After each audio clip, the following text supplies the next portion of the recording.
அனைவருக்கும் முதற்கண் வணக்கம். கரூரே காலியாக போகுதுங்க. கரூருக்கு மிகப்பெரிய ஆபத்து வந்து நிக்குது. தயவு செய்து கரூர் மாவட்ட மக்கள் இந்த காணொலியை முழுசா தயவு செஞ்சு கேளுங்க. கரூர் மாவட்டத்துக்கு எப்படி இப்ப ஆபத்து வந்திருக்குது? தமிழ்நாட்டோட மிகப்பெரிய அதிகார மையமா அங்க இருக்குது. அந்த அதிகார மையம் தான் எவ்வளவு பிரச்சனையும் ஏற்படுத்தியதான் உங்களுக்கு சொல்லப்பா. இப்ப கரூர் மாவட்டத்துல பாத்தீங்கன்னா, கரூர் மாவட்டத்துல பூரா கோயில் நிலம் அப்படிங்கிறாங்க. கோயில் நிலத்தை பூரா மீட்கணுங்கிறாங்க. ஆனா இதெல்லாம் இனாம் நிலம். இந்த இனாம் நிலம் என்பது உழுது கொண்டிருந்த விவசாயிகளுக்கு சொந்தம், குடியிருக்கக்கூடிய மக்களுக்கு சொந்தம்னு சொல்லி இந்தியா பூரா 4 கோடி ஏக்கர் இனாம் நிலம் இருந்துச்சு. அந்த இனாம் நிலங்களை எல்லா மாநிலங்களுமே இனாம் ஒழிப்பு சட்டங்களை 1960 கொண்டு வந்து செட்டில்மெண்ட் தாசார் போட்டு பட்டா போட்டு கொடுத்தாச்சு. விடுபட்டவங்களுக்கு கூட 2021 கர்நாடகாவும் குஜராத்தும் மீண்டும் ஒரு சட்ட திருத்தம் போட்டு கொடுத்துருக்கிறாங்க. தமிழ்நாட்டுல 13 லட்சம் ஏக்கர் இனாம் நிலம் இருக்கு. இந்த 13 லட்சம் ஏக்கர் இனாம் நிலத்தை பாத்தீங்கன்னா இன்னைக்கு ஒட்டு மொத்தமா ஜீரோ வேல்யூ படிப்படியா பண்ணிட்டு இருக்கிறாங்க. வருஷம் 20% பண்ணிட்டே இருக்கிறாங்க. இந்த ஜீரோ வேல்யூ பண்றதும் இல்லாம அடுத்து என்ன பண்றாங்க, பட்டாவில பேர் மாத்துறாங்க. பட்டாவில பேர் மாத்திட்டு என்ன பண்றாங்க, நீ ஒண்ணு குத்த கட்டு, இல்லாட்டி வாடகை கட்டு, இல்லாட்டி வெளியேறுன்னு சொல்லி ஆக்கிரமிப்பாளர்னு சொல்லி நோட்டீஸ் கொடுக்குறாங்க. இல்லாட்டி என்ன பண்றாங்கன்னு பாத்தீங்கன்னா, இந்த அள்ளிக்குட்டை ராதாகிருஷ்ணன் ஒருத்தர் இருக்கிறார். அவர் இது வரைக்கும் ஒரு 1000க்கும் மேற்பட்ட பொதுநல வழக்கு போட்டிருக்காரு. அவர் 1000க்கும் மேற்பட்ட பொதுநல வழக்கு எதை பத்தி போட்டிருக்காங்கன்னா, ஒவ்வொரு கோயில் பேரை சொல்லி ஒரு மனுவை கொடுத்துட்டு இந்த கோயிலுக்கு இத்தனை ஏக்கர் சொத்து இருந்தது, அத்தனை ஏக்கர் சொத்து இருந்தது, உடனே இதை மீட்டெடுங்க, இது ஆக்கிரமிப்பு வழக்கு போடுறது ஒரு வேலை. இவருக்கு வழக்கு போடுறதுக்கு பணம் கொடுக்கறது யாருன்னு கேட்டீங்கன்னா, எல்லாம் அறநிலைத்துறை அதிகாரிகள். இந்த மாதிரி வழக்கு போட்டு பிரச்சனை கொடுத்தா நிறைய லஞ்சம் வரும்ல. உங்ககிட்ட சீல் வச்சிருவேன், உனக்கு நோட்டீஸ் கொடுத்துருவேன், உனக்கு அப்படி வாடகை போட்டுருவேன், இப்படி வாடகை போடுவேன்னு சொல்லி மிரட்டி பல லட்சங்களை லஞ்சமாக பெறுவதற்கு இந்த ராதாகிருஷ்ணன் அவர்களை விட்டு வழக்கு போட சொல்றது இவங்களோட வேலை. அப்படி வழக்கு போட்டே அவர் மிகப்பெரிய அளவுல பெரிய லெவல்ல போய் சேர்ந்திருக்கிறார், பெரிய லெவல்ல சேர்த்திருக்கிறார். ஆக அந்த அள்ளிக்குட்டை ராதாகிருஷ்ணனை வச்சு வெண்ணமலையில் 2018 வழக்கு போடுறாங்க. போட்டு அங்க இருக்கிறதெல்லாம் கோயில் சொத்து மீட்டெடுங்கன்னு சொல்லி ஹைகோர்ட் ஆர்டர் போட்டுருச்சு. ஹைகோர்ட் போட்ட ஆர்டர் 2019 ஆர்டர் போட்டதுக்கு அப்புறம் அங்க இருக்கிற மக்கள் ஒண்ணு கூடி என்ன பண்றாங்க, இதெல்லாம் அறநிலைத்துறை சட்டப்பிரிவு 34 கீழே எங்களுக்கே கொடுத்துருங்க, நாங்க உண்டான காசை கட்டுறேன்னு சொல்லி போட்டு அவை ஒரு வழக்கு போட்டு ஒரு தீர்ப்பை வாங்கி அந்த தீர்ப்பு அடிப்படையில் போய் அரசாங்கத்தை அணுகி பேசிட்டு இருக்கிறாங்க. ஆட்சி மாற்றம் வந்தாச்சு. 2021 ஐயா செந்தில் பாலாஜி அவர்கள் வர்றார். எதுக்கு காசு கொடுத்து வாங்குறீங்க, நான் சும்மா வாங்கி தரேன், 90 நாள்ல பட்டா வாங்கி தரல, சட்டை பிடிச்சு கேளுங்கன்னு சொல்றாரு. 90 நாள் முடிஞ்சு வச்சு 5 வருஷம் முடிய போகுது. நடந்தது என்னன்னு பாத்தீங்கன்னா, இன்னைக்கு வெண்ணமலையில 50க்கும் மேற்பட்ட வீடுகள் கடைகள் எல்லாம் சீல் வச்சாச்சு. சீல் வைக்கிற லிஸ்ட் பெருசா போயிட்டே இருக்குது. சீல் வைக்கிறதுக்கு 250 350 போலீஸ் பாதுகாப்பு இருக்கு. எல்லா கட்சியிலும் இணைஞ்சு போராடியாச்சு. இதுக்கு தீர்வு என்னன்னு சொல்லிட்டே இருக்கிறாங்க. தமிழக விவசாய பாதுகாப்பு சங்கம் மிக தெளிவா சொல்லி இதுக்கு தீர்வு சட்ட திருத்தம். இனாம் ஒழிப்பு சட்டங்களை சட்ட திருத்தம் பண்ணணும், பத்திரப்பதிவு சட்டத்துல சட்ட திருத்தம் பண்ணணும், அறநிலைத்துறை சட்டத்தை சட்ட திருத்தம் பண்ணணும், வக்வாரி சட்டத்தை சட்ட திருத்தம் பண்ணணும். ஆக சட்டம் ஏற்கனவே இயற்றப்பட்ட சட்டங்கள் இருக்கிற பிரச்சனைகளால் தான் இந்த பிரச்சனை ஏற்படுது. ஆக சட்டத்தை திருத்தி மீண்டும் வலுவாக்கி மக்களுக்கு கொடுக்கப்பட்ட நில உரிமையை பாதுகாக்கணும். ஆனா இவங்க என்ன பண்றாங்க, அரசாணை போட்டு காப்பாத்துறாங்க. அரசாணை போட்டு காப்பாற்ற முடியாதுன்னு பலமுறை சொல்லியாச்சு. 639 ஒரு அரசாணை 29/9/2025 போட்டாங்க. தலைமைச் செயலர் தலைமையில் ஒரு குழுவே போட்டாங்க. அந்த குழுவுக்கு மட்டும் தான் ஜீரோ வேல்யூ பண்ற அதிகாரம் இருக்குன்னு சொன்னாங்க. கடைசியில அந்த மாதிரி ஒரு அரசாணை போட்டு சொன்ன இது நிக்காதுங்க, கோர்ட்ல ஸ்டே ஆயிருங்கன்னு சொன்னோம். அதே மாதிரி கோர்ட்ல ஸ்டே ஆச்சு. இப்ப இந்த அரசாணை திரும்ப வாங்கிட்டு போயிட்டாங்க. இப்ப நம்ம சொன்ன நடந்து போச்சா. ரெண்டாவது மீண்டும் ஒரு அரசாணை போடுறாங்க. 2/2/2026 அரசாணைன்னு பாத்தீங்கன்னா 119. இந்த 119 அரசாணை பாத்தீங்கன்னா 2 டிஆர்ஓ, ஒருத்தர் திருச்சி, ஒருத்தர் திருப்பூர். யாரெல்லாம் இனாம்ல பாதிக்கப்பட்டிருக்காங்களோ, யாரெல்லாம் ஜீரோ வேல்யூ பிரச்சனையில பாதிக்கப்பட்டிருக்கோம் அவங்க எல்லாம் அவர்கிட்ட மனு கொடுக்கணும். அரசாணையில் போட்டிருக்கிறது இதுதான். அவங்களுக்கு என்ன அதிகாரம், அந்த ஆவணத்தை வாங்கி அந்த மனுவை வாங்கி அலசி ஆராய்ந்து இனாம் ஒழிப்புல பட்டா கொடுத்துருந்தா பிரச்சனை பண்ணக்கூடாது, கண்டிஷன் பட்டானா பணத்தை வாங்கணும், இல்ல ஏற்கனவே அது அன்னைக்கு நிறைய விடுபட்டு இருந்தது அப்படின்னா மீண்டும் மக்களுக்கு ஒரு பரிந்துரை பண்ணணும். இந்த மாதிரி எந்த அதிகாரமும் அந்த அரசாணையில் கொடுக்க முடியாது. ஏன்னா சட்டத்தின் மூலம் மட்டும்தான் கொடுக்க முடியும். ஏற்கனவே போட்ட அரசாணை தோல்வி, 2வது போட்டிருக்கிற அரசாணை கண்டுபிடிப்பு, தேர்தல் நேரத்துல ஓட்ட வாங்குறதுக்காக இந்த அரசாணை போட்டு வச்சிருக்காங்க. நீங்களா மனு கொடுங்க, நாங்க குழு அரசாணை போட்டோம், டிஆர்ஓ போட்டோம், இவங்களுக்கு பட்டா வாங்கி கொடுத்துருவோம்னு சொல்லி மீண்டும் ஏமாத்துற வேலைக்காகத்தான் இவர்கள் போட்டிருக்கிறாங்க. கடந்த 2 நாளா பாத்தீங்கன்னா நம்ம திமுக உடன்பிறப்புகள் வெங்கமேடு உள்ளிட்ட கரூர் மாவட்டம் பூராவும் நாங்க இதை ரைத்து வாரிய பட்டாவா இருக்கிறதுனாலதான் பிரச்சனை, நத்தம் பட்டாவை மாத்திக்கணும்னு சொல்லி புதுசா ஒரு உருட்டுறாங்க பாருங்க. ஐயா, ஸ்ரீரங்கத்துல நத்தம் பூமி தான் கோயிலை சுத்தி இருக்கிறது பூரா 150 வருஷத்துக்கு ஆவணங்களை கொடுத்து நீதிமன்றம் என்ன சொல்லுச்சு?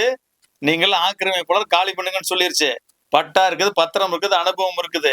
இத்தனை இருந்து என்னாச்சு? நத்தமாவது ஒண்ணாவது நிலத்தை முதல்ல ஒப்படைங்கன்னு சொல்லி போட்டு போயிருச்சு நீதிமன்றம். இப்ப மேல்முறையீடு போயிருக்கிறாங்க. ஆக இந்த நத்தமா மாத்தி தர்றேன், நான் வந்தா பட்டா வாங்கி தர்றேன், நாங்க வந்தா குழு போடுறோம், நாங்க டிஆர்ஓ போட்டிருக்கு. இது எல்லாமே பாத்தீங்கன்னா மக்களை, கரூர் மாவட்ட மக்களை, இனாம் நில மக்களை ஏமாத்துவதற்கான உருட்டுகள், பொய்கள், பித்தலாட்டங்கள் என்பதை நாங்கள் தெளிவா தெரிவிச்சுக்கிறோம். இனாம் நிலம் தான். அதுல நத்தம், ரைத்துவாரிங்கிற வேறுபாடெல்லாம் கிடையாது. 5 வருஷமா ஆட்சியில் இருந்தாங்க, எதுவுமே செய்யல. ஒரு எதிர்கட்சி ஒரு வாக்குறுதி கொடுக்கணும், ஒரு நியாயம் இருக்குது. ஆளுங்கட்சி 5 வருஷமா இருந்து போட்டு எதையுமே செய்ய முடியாம, ஒரு துரும்ப கூட கிள்ளி போட விடாம, அந்த மக்களை கூட வந்து சந்திக்காம இருந்து போட்டு பிஜேபி செஞ்சது, RSS அமைப்பு செஞ்சது அப்படின்னா, அவன் நிலத்தை புடுங்கணும்னு சொல்றான் அல்லிக்குட் ராதாகிருஷ்ணன். அதை சாதனையை கொண்டாடுறீங்க நீங்க. அப்ப நீங்க 2 பேரும் ஒண்ணு தானே? உங்களுக்கு அவனுக்கு என்ன வித்தியாசம் இருக்குது? உங்க செயலருக்கு வைக்கிற வழக்கறிஞர் தான் அவனுக்கு வழக்கறிஞருக்கான வேலை பூரா செய்யறாரு. ஆக ஒட்டுமொத்தமாக இவர்கள் நிலத்தை புடுங்கிறதுல தீவிரமா இருக்கிறாங்க. நம்மளை பூரா வாடகைதாரனா மாத்துறது தெளிவா இருக்கிறாங்க. இப்ப பாத்தீங்கன்னா கடந்த 2 மாசத்துக்கு முன்னாடி ஒரு சத்தம் இல்லாம ஒரு சம்பவம் நடந்தது. அறநிலைத்துறைக்கு சம்பந்தமான இடத்துல இருக்கக்கூடிய வாடகை குத்தகைல 50% குறைச்சிருக்காங்களாம். அதுக்கு கூட்டணி கட்சி எல்லாம் போய் பாராட்டு தெரிவிச்சாங்க முதல்வருக்கு. இப்ப புரியுதா உங்களுக்கு?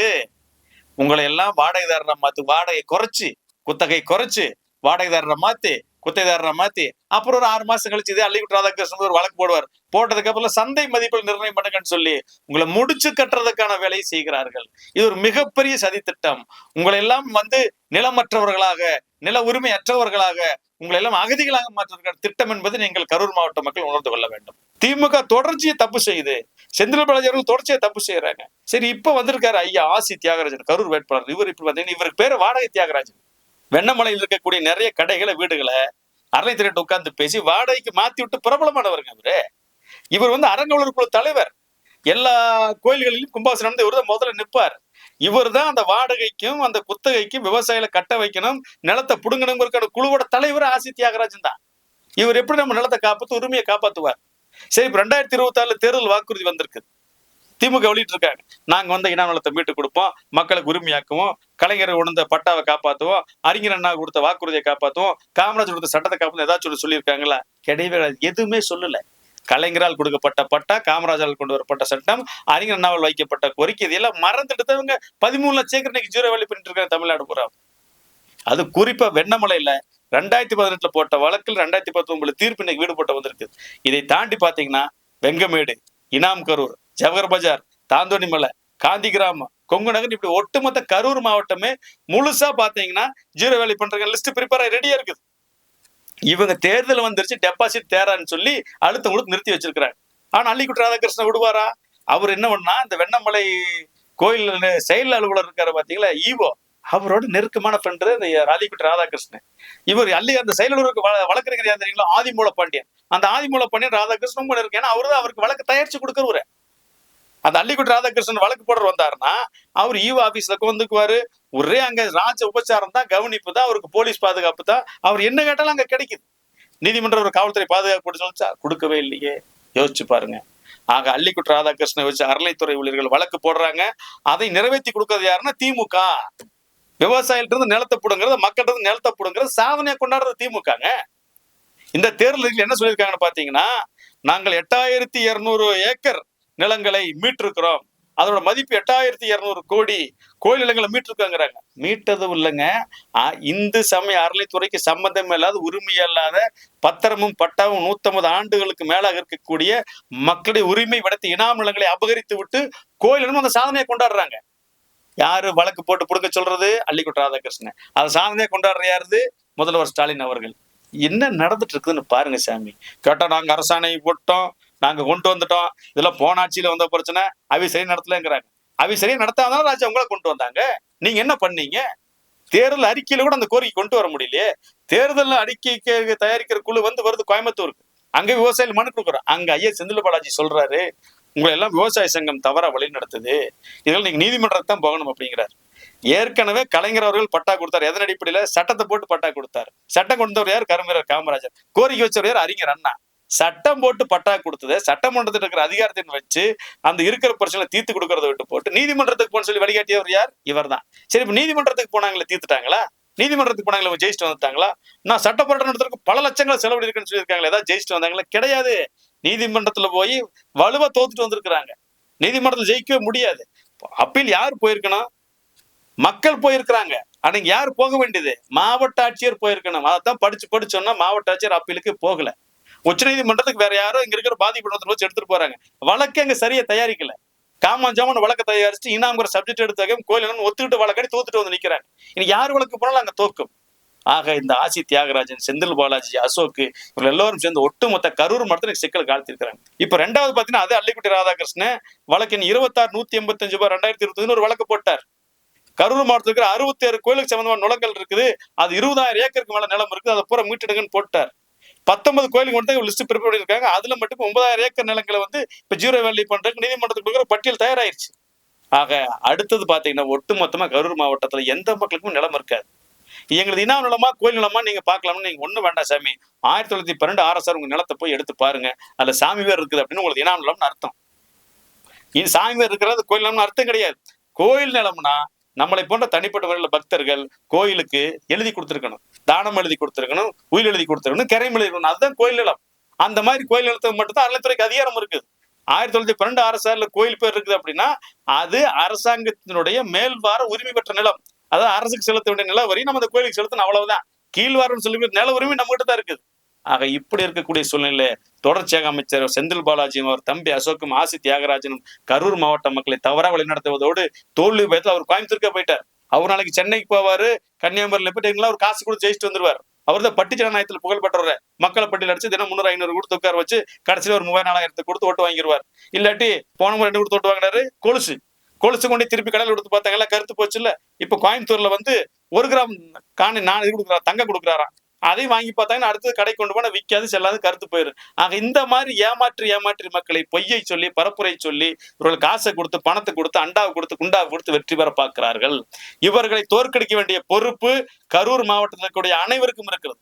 எல்லா அரசியல் கட்சிக்கும் இருக்குது, திமுகவுக்கும் இருக்குது. ஏன்னா இவர்கள் செய்த தவறுகளால் பாதிக்கப்படுவது யார்? திமுகவும் தான் பாதிக்கப்படுது. திமுக ஓட்டு போடுறவங்களும் பாதிக்கப்படுறாங்க. கடந்த முறை திமுக ஓட்டு போட்ட எல்லாருமே இந்த மாதிரி பாதிக்கப்பட போறாங்க. இவருடைய தவறான நடவடிக்கை தொடர்ச்சியாக மோசமாக இருக்கிறது. வழக்கு போட்டு நிலத்தை எடுக்க சொல்றது அல்லிக்குட்டி ராதாகிருஷ்ணன். வழக்கை அந்த நிலத்தை எடுக்கிறத சாதனையை கொண்டாடுறது ஐயா மு.க. ஸ்டாலின். யோசிச்சு பாருங்க. அரசாணை போட்டு காப்பாற்றுறேன்னு சொல்லி செந்தில் பாலாஜி சொல்றாரு. அவ்வளவும் பொய், அவ்வளவும் ஏமாற்று வேலை. சட்ட திருத்தம் மன்னித்தான் காப்பாற்ற முடியும். எனவே கரூர் மாவட்ட மக்களே, தயவு செய்து திமுக புறக்கணிங்க, திமுகவுக்கு வாக்களிக்காதீங்க. இந்த பிரச்சனையில மீண்டும் திமுக ஆட்சிக்கு வந்தது அப்படின்னா கண்டிப்பா நான் சொல்றேன், கரூர் மாவட்டம் ஜீரோ வேலி கரூர் ஆயிரு. இனாம் குர்ரான் சொல்லணும், கரூரே காலியாக போகுது. நம்மளும் அகதிகளாக வேறூருக்கு போக வேண்டியிருக்கும் என்பதை உணர்ந்து கொண்டு தயவு செய்து கரூர் மாவட்ட மக்கள் அனைவரும் இந்த நிலத்தை புடுங்கிறதை சாதனையாக கொண்டாடுகிற இந்த அல்லிக்குட்டி ராதாகிருஷ்ணன் காவல்துறை பாதுகாப்பு கொடுக்கக்கூடிய இந்த அல்லிக்குட்டி ராதாகிருஷ்ணன் செயலர் மூலமா பல பணத்தை கொடுத்து வழக்கு போட சொன்ன இந்த திமுகவை தோற்கடிக்க வேண்டும் என உங்களை எல்லாம் நாங்கள் வேண்டி விரும்பி பெருமன்போடு கேட்டுக்கொள்கிறோம்.